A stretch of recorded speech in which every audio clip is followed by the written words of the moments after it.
Hey everyone, so we are live.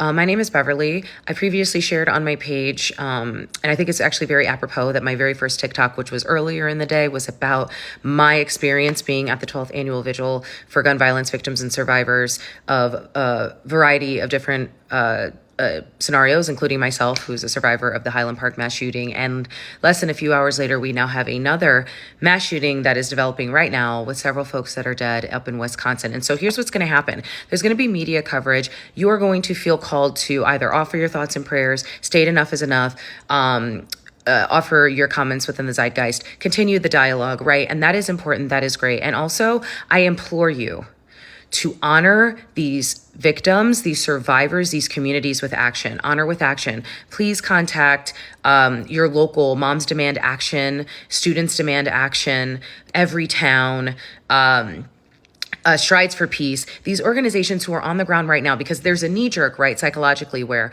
those of you who see this and you're reacting, you're going to feel enough is enough. We can't keep having this happen. We can't keep doing this. We can't doing whatever. And there's going to be a knee jerk to be like, well, what can we do? And then there's going to be a cliff at the edge of the bell curve where you are going to feel hopeless and you're going to get despondent after you feel angry, right? And I think a lot of us are going to start feeling angry while we also grapple with the absolutely tragic irony of the fact that quite literally yesterday, hundreds of thousands of Americans throughout yesterday and the past weekend were in vigils about this very issue. After we've processed that, there's going to be this end in the bell curve where we feel hopeless.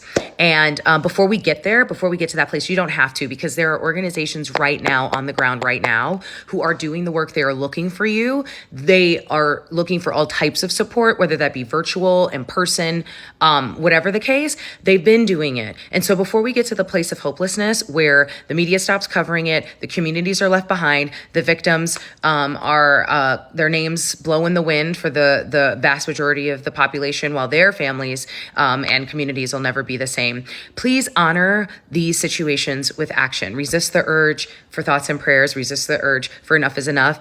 I can feel the energy of people getting ready, just like me, to press on this little button and be like, oh my God. And before you do it, please consider going to these sites where they are on the ground right now. There's so many different ways to get involved, whether that, again, boots to the ground or otherwise. Please go there.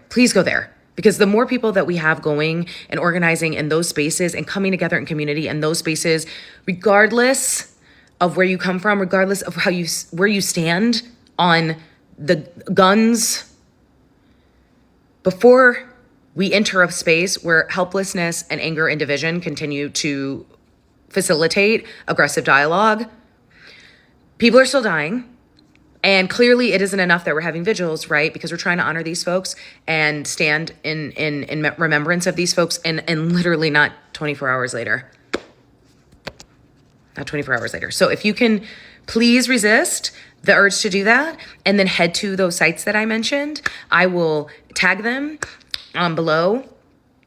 They're already doing the work. You don't have to overthink it. If you're frustrated, head there. Please. Here are 3 reasons why you are not getting promoted from a COO. Hi, my name is Beverly. I'm a chief operating officer. I've been scaling operations for over a decade. And the first reason why you are not getting promoted is because you are too damn good. Some companies are not ready for you to grow. Some companies do not have the infrastructure for you to grow. And so if you are killing the game, like truly crushing it, which I know you are, a lot of times companies are not ready for you. Like they are actually not ready to allow you to scale within them, but they don't want to tell you that because that means that you would leave. And if you leave, you're going to take all those amazing skill sets that you've developed because you're crushing it with you, and they don't want that. So they're not going to promote you. But then that backfires because after a while, you're like, hey, what gives? So-and-so's being promoted and so-and-so's being promoted. Yeah, because you are that good and they want you to stay right where you are, making right what you're making. And who does that benefit? Not you. So what are you going to do? You're going to leave, and then they're shocked.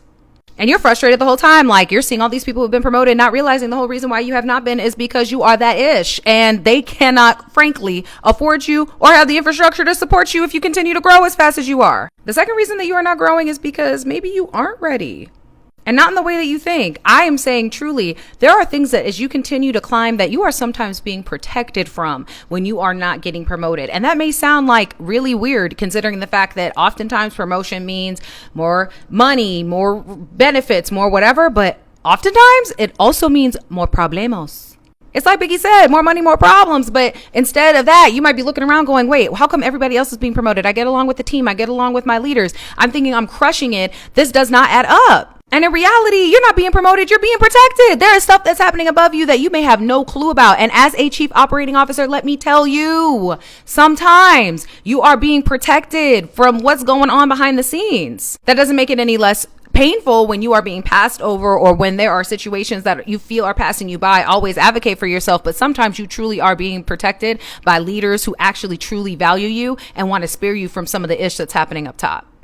And the third reason that you are not being promoted is because of jealousy. Again, though, not in the way that you think. A lot of times people think that leaders are jealous of you because of a variety of factors. But one big reason why leaders are often jealous of employees who are scaling fast is because it's a reminder of how slow they are scaling. Think about it. If you have worked and clawed your way to become a leader, and then you see somebody coming up and it looks like they are getting more opportunities, more leverage, you may be excited for them, but you may also be looking around and going, wait a minute, wait a damn minute. What about me? Especially if there are politics happening up top in relation to their role as a leader, trust, there may be a lot of frustration and jealousy around the anger from them being stifled, not because of anything that's going on with you, but because of everything that's happening above them as well. And obviously that doesn't benefit either party because you're stuck, they're stuck, and everybody's mad. And in reality, nobody's communicating with each other that, hey, there's some issue that's going on that is actually tearing us apart instead of bringing us together. And then that fighting happens inwardly. So then as the employee, you're doing everything that you can and you're thinking you're crushing it. You're trying to get promoted. Meanwhile, that leader is suffering because they're like, no, like I have to have some control somewhere and I feel out of control in myself. It shouldn't happen. But a lot of times it isn't even jealousy over things that you are doing. A lot of the time it's jealousy over stuff that leadership is doing above them. And this feels like the last bit of control they have before they lose their mind. Who pays the price? Everyone in that system. So the next time you're thinking about why you're not getting promoted, it could very well be because you are doing the damn thing and they're trying to hold on to you because they know they can't afford you anymore, or that they are trying to protect you. Somebody who you really value and a mentor or a leader who's excited about you is protecting you. And finally, y'all, they may be looking at themselves and their environment like, well, we all got to get out of here. Are you tired of getting 2% raises or meets expectations on your performance reviews when you know you've been crushing it all year? Or are you tired of being passed up for promotion time after time after time after time, knowing that you are doing more than what's expected, but always being told that now's not the right time? You've got to start tracking your own metrics. Hi, my name is Beverly. I am a COO and your Corporate Empowerment Officer. The past several weeks, I have dedicated several posts to teaching my community about the power of tracking your own metrics because so many times in my career, I got played right in my face because it was my leader's word